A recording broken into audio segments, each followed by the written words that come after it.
There's a crisis at our nation's capital. And no, I'm not talking about a political crisis. The District of Columbia is experiencing a crisis on multiple fronts. The violent crime is adding up, with the incident outside of Nats Park and the shooting death of 6-year-old Nia Courtney being two of the most recent high-profile examples. The D.C. Police Union tweeted, "Welcome to Washington, D.C., where violent crime permeates everything." Elected officials are enacting legislation that handcuffs law enforcement officers, and a department that is down hundreds of officers. And no surprise, there's been real-life deadly consequences. Homicides are up 18%, carjackings up 25%, robberies up 40%, violent crime up 20%. The D.C. Metropolitan Police Department is at an all-time low in staffing, which is hampering the time it takes for officers to reach people who are calling for help. The time it takes to respond to Priority 1 calls, which is the most serious incidents, has increased by almost 90 seconds. Now, if you're watching TV, 90 seconds might not seem like a long time.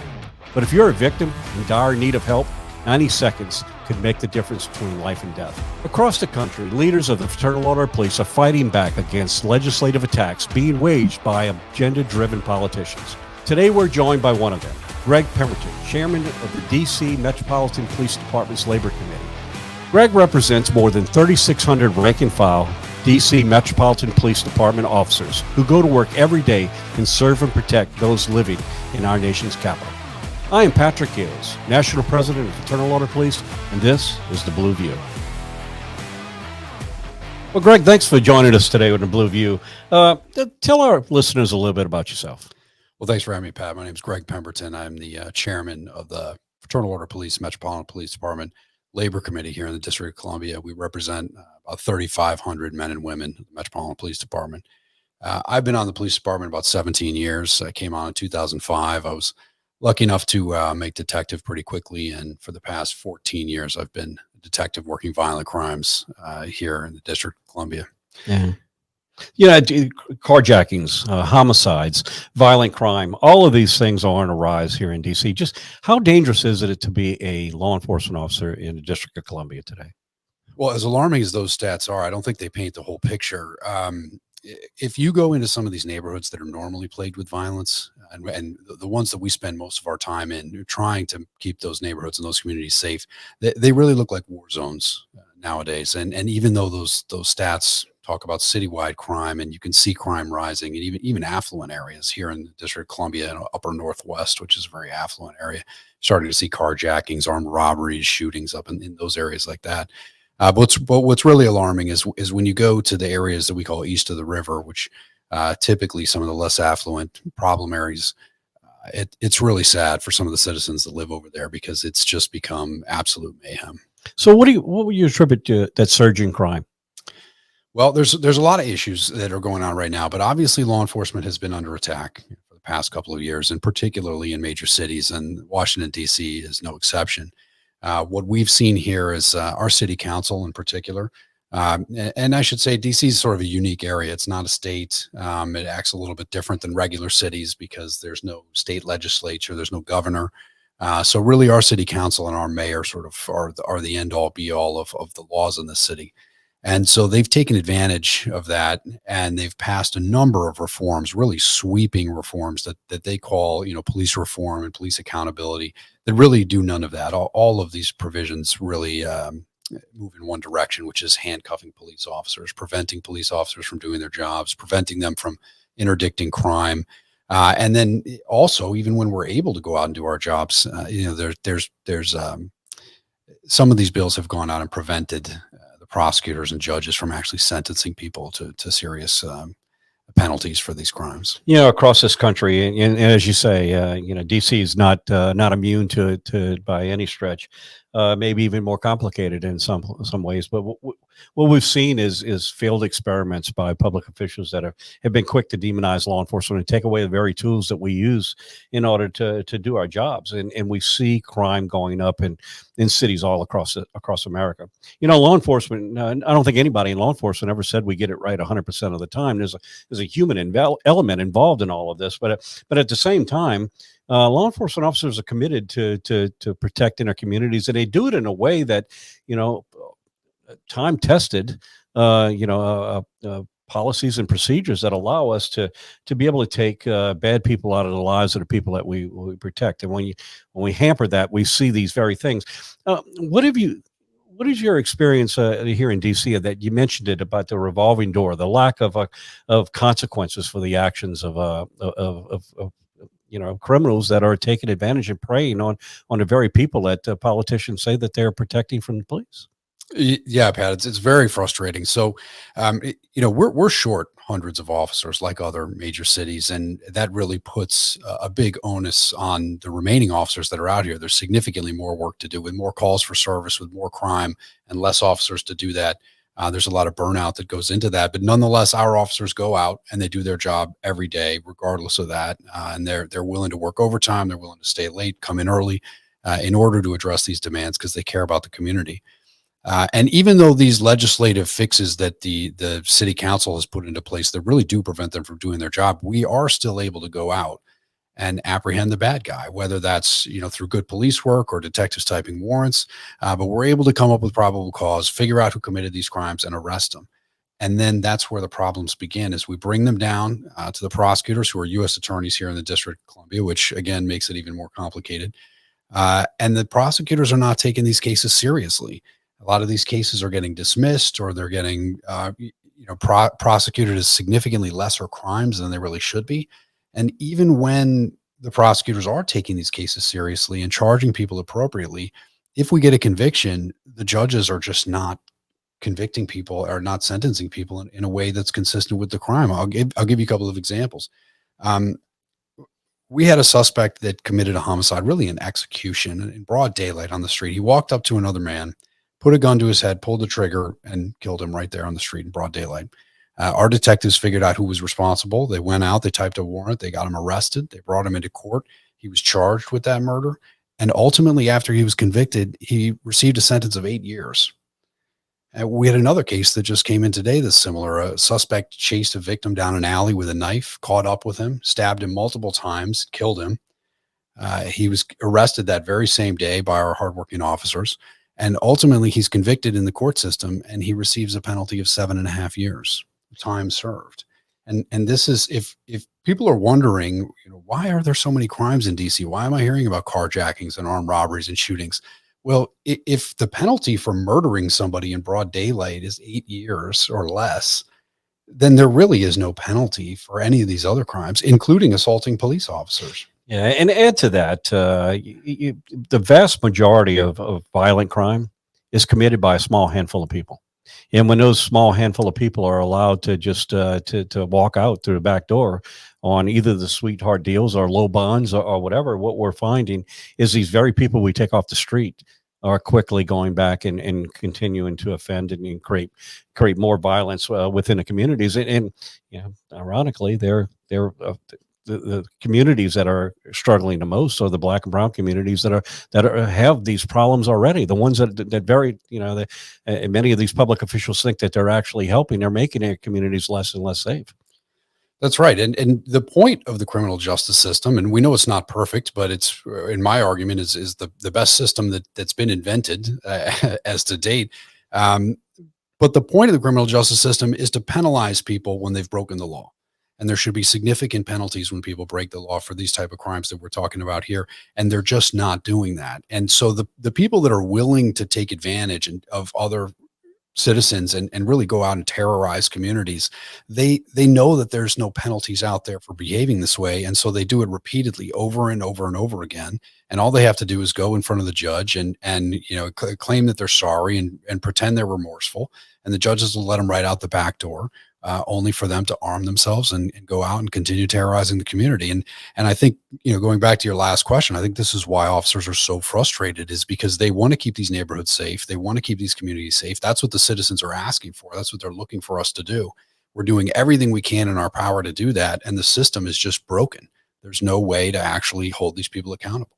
Yeah, Greg, your staffing is probably at an all-time low ever, probably in recorded history. With your agency. A recent poll by NBC shows that 75% of Americans surveyed agree that this should increase funding in law enforcement, while only 11% said that it would impact their ability to, or whether or not they would support a public official. Yet we still find a lot of cities that are struggling, probably on two fronts. One, maybe they're not quite as committed to filling the staffing levels to the level they need to, but at the same time, the harm that has been done for the last 2 years of demonizing law enforcement and an instability created to the law enforcement profession has really caused us a challenge in the law enforcement, that we're losing people. They're retiring and they're leaving this profession at a rate higher than they ever have done before. And our best and brightest are just not stepping forward for this job. What is that doing for morale here in Metropolitan Police? Yeah, well, I think what you just enumerated there is just one of the many problems that your average police officer is dealing with. In addition to their inability to go out and do their job with no support from elected officials, little support from the media, certainly. And then the community seems to support them, but not as broadly as you'd expect, or at least as loudly as you'd expect. But one of the real problems we have is when the personnel numbers drop, that workload increases exponentially on each individual officer that remains. And so, we're here. I think we have about 3,500 police officers. We're supposed to be at 4,000. So we're about 500 police officers short of where we're supposed to be. And so when these officers are going out every day, they're doing everything they can to respond to the demand. It really has a negative impact on morale, because they just feel like no matter how much they go out there, they can't get their job done. No matter how much they work, no matter how many hours they put in, there's always more of a demand that's out there. And so you get a little bit of this degradation in the quality of service, is that there's not enough cops to respond to the demand. And therefore that service that we're so proud of providing tends to degrade. And it's a compounding effect. It's exponential, and it seems to increase over time. And this is something that we broadcasted loudly from the very beginning when a lot of these proposals were advanced. Is, hey, there are two things are going to happen here. You're going to have an exponential increase in crime and a mass exodus of police officers if you advance these provisions here. We got to do something about it. And everybody, folded their arms and rolled their eyes. Oh, here comes the police union again, grumbling about these police reforms. But here we are 2 years later talking about those two very things coming to fruition. And now the question is, how quickly can we get them to roll these things back so we can undo some of the damage? Let me throw a third challenge. That third challenge is this: we have law enforcement officers who stayed on his job, and even in this climate, are making a difference in the communities they serve. They're out there every single day, providing public safety. At the same time, they're not able to take off of work. They're having to work extra hours because of shortage. All of these things, law enforcement officers are ordinary people that are called upon to do some pretty extraordinary things. But that doesn't mean it doesn't take its toll on them as well. Talk a little bit about the officer wellness, the state of mind of the officers in MPD, and what public officials are doing and how that affects morale. Yeah, I think this is a great question that probably doesn't get brought up enough, but we've seen over the past 2 years, we're very proud of our employee assistance program here in the District of Columbia. And we have some really great people that run that service. And we have support from the management of the police department. And we have a lot of support from the union membership about this. But they have seen their numbers and their demand for services increase, tenfold. Officers are asking for their assistance, and they just can't. They don't have enough hours in the day to get the officers that are requesting to be seen to go in there. So there's something positive about that shows that some of the stigma about seeking this kind of assistance has gone away a little bit. But at the same time, it's concerning that we have such a large spike in demand on such an important issue. And I think what it says is that these issues, as you mentioned, are taking a toll, not just on the number of hours that everybody has to work on any given day or the ability to finish their job, but they're really taking a toll mentally. And this is something that I think more people should be concerned about. Well, even the weight of the world will make even the strongest of knees buckle. And when someone's injured, when something's broken in the service of others, I think we have a moral and a fiduciary responsibility to fix that which is broken. Let's talk a little bit about some of the politicians and their actions they're taking and how that affects the working officer on the street. Yeah. So here in DC, back in June of 2020, when this debate really started to heat up, and we were really seeing unrest on a massive level, one that had never been seen before. our city council came out with sweeping provisions on what they called police and criminal justice reforms. We went out there and we told them, as I mentioned before, that these were going to have very negative impacts on crime, very negative impacts on staffing, negative impacts on attrition and hiring. And nobody wanted to listen to us. And so for the past 2 years, we have met with all of the city council members. We've met with their staffs. We've been on phone calls with them, on Zoom calls. We've met them in person. We've testified in nearly every city council hearing, even tangentially related to policing. We've provided written and oral testimony. We've cited the empirical data. One of the important issues that I've tried to point everyone to is look at what's happening in every other city, and what do they have in common? And it's that their city councils have advanced almost similar, identical reforms. And so we've been working with them, trying to get them to find ways to scale some of this stuff back and make it more tailored specifically to what they're trying to do. As I've said from the beginning, we're not afraid of reforms. We're not afraid of accountabilities. Our men and women go out and do their job every day, properly, appropriately, constitutionally, responsibly. We're not afraid of people peeling back the curtain and seeing what we're doing. But that's not what these proposals do. These proposals prevent them from doing their job and expose them to all kinds of liabilities that they normally wouldn't be exposed to. And so we've tried to work with them. And ultimately, we've gotten to a point recently where it seems like they've slammed the door in our face. And we've seen zero concessions or compromise or any willingness whatsoever to retool any of these bills, even in the smallest, most minute of ways. And so one of the main questions that we get from citizens when we're out there on the street is what's going on with crime, and why is this happening so quickly and so fast, and why aren't there enough police out here? These are the kind of questions we get.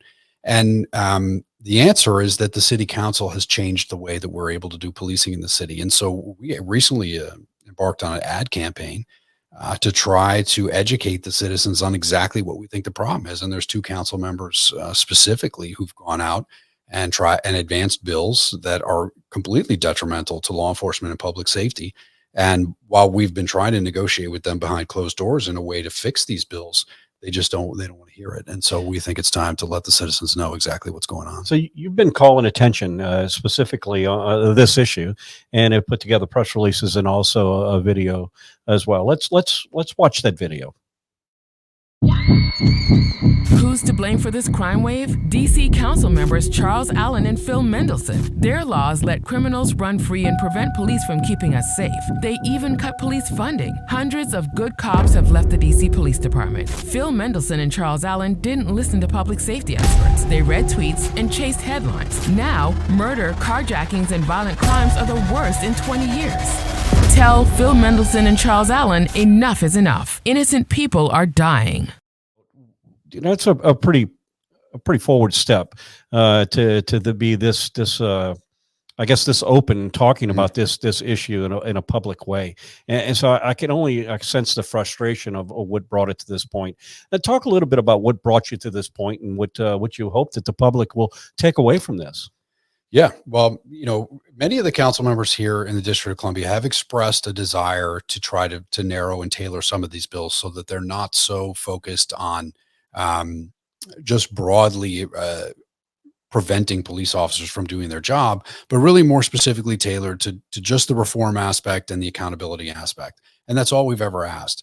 But there's 2 council members who are really, really standing in the way of all that. And one is the chairman of the council, Phil Mendelson. The other is the chair of the Judiciary Committee, Charles Allen. And they've both told us unequivocally that there will be absolutely zero changes to any of these bills that have been out there. And these are the ones that are most detrimental to our ability to do our job. And so after 2 years of trying to work with these council members and their staffs in being polite, being diplomatic, being professional, trying to provide them with all of the empirical data that could show them that these bills are wrongheaded and misguided, and only to have the door slammed in our face, I think it's time that we actually have to alert the citizens to why this problem exists. And so we've actually put these ads together in order to educate the citizens about what we think are the men and women in the Metropolitan Police Department, what we think the problem is. So look across this country. And you commented earlier about it's, the place is the one commonality that exists in cities where they're seeing rises in crime. And some places as much as 200% has to do with the reform measures that they're taking and taking away the ability of law enforcement to be able to do their job. And as a result, what we're seeing is people who normally would have been taken off the streets because they are violent criminals are allowed to continue to reoffend and reoffend and reoffend. Let's just look here in DC. You got an 18% increase in homicides. When we talk about percentages, we talk about numbers. Numbers are impersonal. It's just a number to us. But let's look at reality. The reality is every one of these represents a family that's forever changed. And these failed experiments that we're seeing across this country are causing people their lives. Why would they be so much such a wall placed in recognizing that law enforcement officers are the ones who do the job every day? We have something to offer to this discussion in order to be able to provide the best possible outcome in the communities we serve. But yet we're being froze out in city after city after city, and DC is no different than that. We're talking about real people being affected by by this. An unwillingness to look at and include everyone. If you look at, we talk about those communities across this country, and I want you to answer that, but I want to make a point. You look across this country and we see those communities that are struggling, the ones that have the high rise in crime, and they have that commonality. But we also can look across this country and see cities that are similar size, who have not undertaken a lot of these really radical approaches to law enforcement. And really, when you talk about law enforcement, you talk about the quality of a community, there's a lot of spokes to that wheel. And not all of it has to do with law enforcement. It has to do with poverty. It has to do with education systems. It has to do with a number of things. Yet it seems everything gets placed on law enforcement. You look at those communities where everyone is working together for the common good of their communities, we're not seeing those increases in crime, and they're similar sized cities. Compare that in what you're seeing here in DC. Yeah, you're absolutely right. And I think you brought up the most important part of this discussion, which is the voice of the victims. This is really what all law enforcement and public safety decisions should be made around, is what's going on with these victims. And this is the one category of people that has lost their voice. And it seems to me that the only people that are coming out and speaking on their behalf are law enforcement entities like yourself and other FOPs around the country and other police advocacy groups. And that's alarming, because what generally politicians and the media are doing is ignoring police representatives because, oh, well, you're the bad guys. We can't take your word for it. But the problem is that in all of that, victims at large have been silenced. And as you mentioned when you asked the question, well, everybody talks about these numbers. Homicides are up, shootings are up, carjackings are up. Behind every one of those statistics is a person who's been traumatized for their life, or a family who's lost a loved one. And we're the ones that respond to those scenes and try to put closure to that, whether that's apprehending somebody who's responsible, returning somebody's property, or restoring somebody back to health, whatever those things are. Police respond to those things, and we care about these communities, and we care about victims. And that's why we do what we do every day. And I think what gets lost in this discussion and what gets lost in these statistics is the idea that there's victims out there, and there's actual people who are behind each one of these statistics who've been traumatized. But your second point is very well taken, which is, and this is something that we've tried to bring up to a number of council members here in the city, is you can look at all of the cities around the country, and the ones that are experiencing similar spikes in crime and reductions in the size of their police force are ones that advance the same type of provisions. The ones that haven't, the ones that have stood fast and said, no, we're not going to get involved in this, quote unquote, police reform discussion, they're not seeing those kind of crimes, the crime statistics or losses in their officers. And so that's the empirical data that I think everyone should look to determine what is it that's causing this, right? Everybody has all kinds of speculation and theories about why these things happen. And the answer, I think, is clear as day, is if you're going to go out and tell your police officers you don't want them doing their jobs, and you're going to expose them to all this liability and vitriol and rhetoric, and you're going to inflame these communities against the police officers when they come to try to help, you're going to experience an increase in crime. Especially if you're reducing the size and scope and budgets of your police departments, you're absolutely going to experience a rise in crime. And until that message is sort of more broadly received, I think we're going to have a problem for the near future. So, what are you hearing from the communities? From business leaders, from civic leaders about their concern about the rise in crime with their community. Does that even add into any of these equations of this reform that we're talking about that somehow is going to improve the quality of life in communities that we see the absolute opposite happening? Yeah, I think it does. And, you brought up some of the polling earlier about, people supporting the police and looking for more police. And what we've seen, not only here in this city, but in other cities and nationwide, when you poll things like, do you support defund the police, or do you support provisions that reduce the size and scope of your police department? The support numbers for those provisions are in the single digits. You see 7-8% people that support defund the police. And when you ask the opposite question, do you want more police in your neighborhood? The numbers are overwhelming, 60, 70, sometimes 80% of people who respond to these surveys want more police in their neighborhood.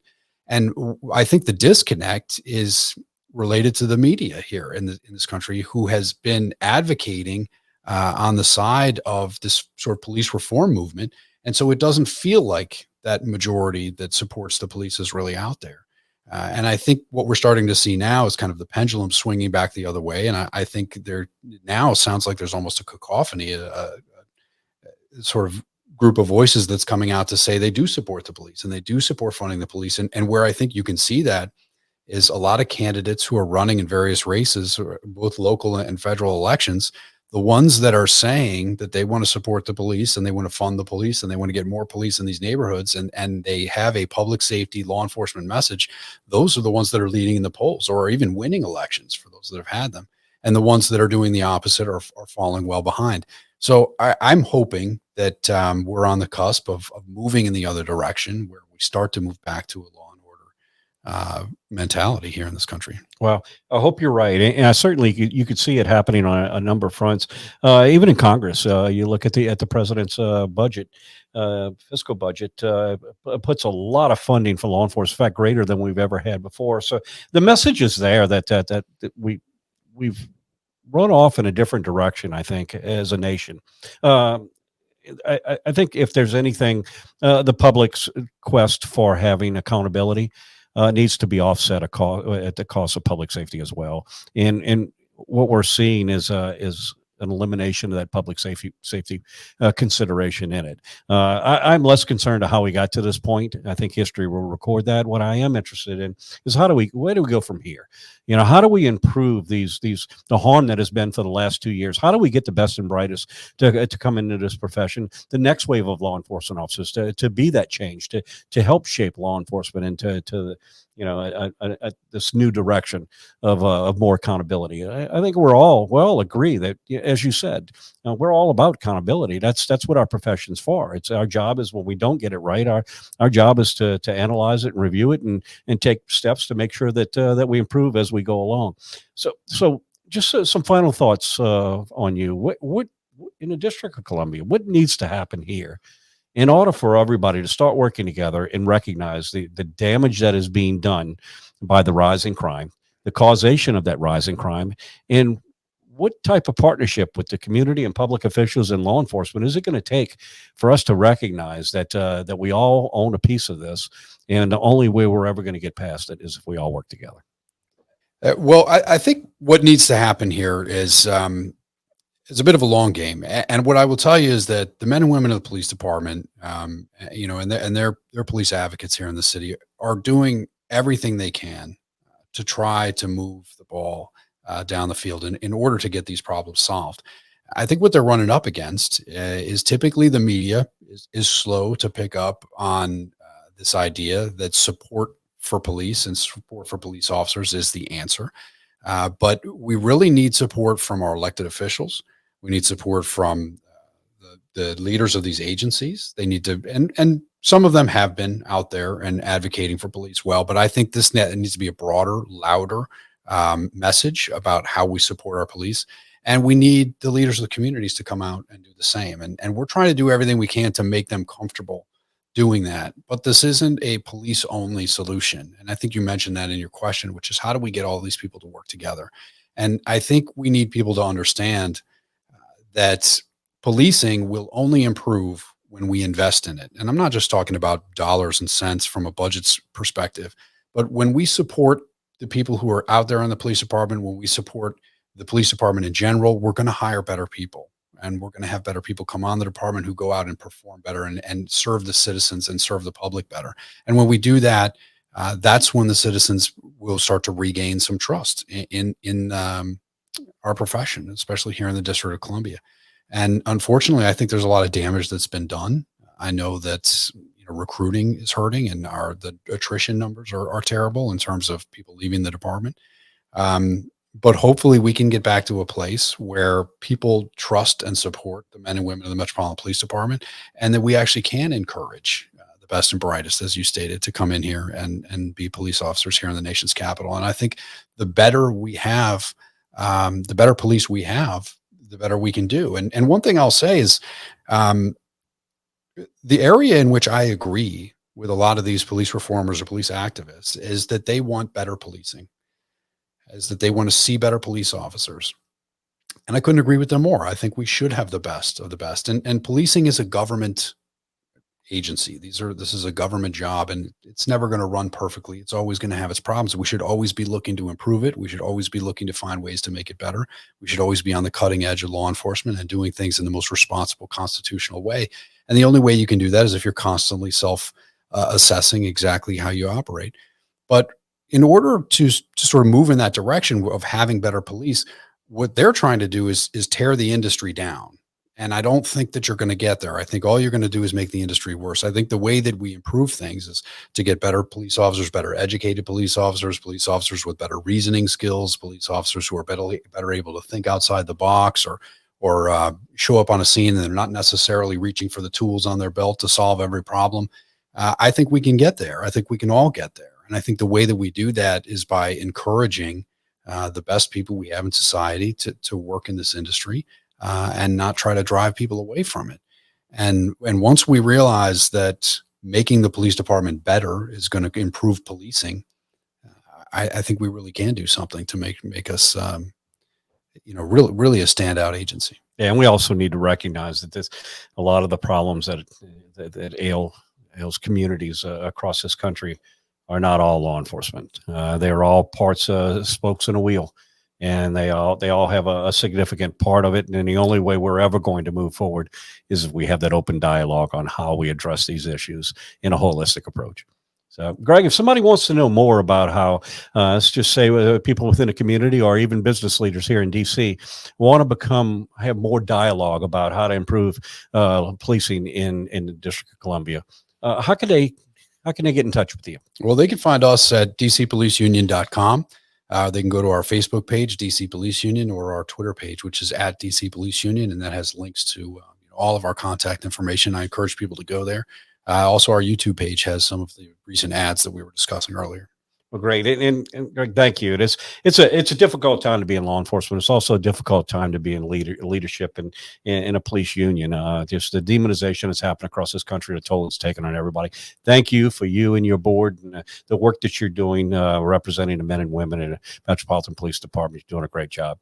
And to our listeners, thank you for tuning in to the Blue View. This is where we talk about those issues that are important to the men and women who suit up and show up to work every day all across this country, protecting those they pledge to serve. Thank you. Thanks for tuning into this week's episode of The Blue View, hosted by Patrick Yost, National President of the Fraternal Order of Police. To catch our next episode, be sure to subscribe on Apple Podcasts, Spotify, or anywhere else you get your podcasts. To get the latest from the National FOP, make sure to follow us on Twitter and Facebook at GLFOP and on Instagram at FOP National. Thanks again. See you next time.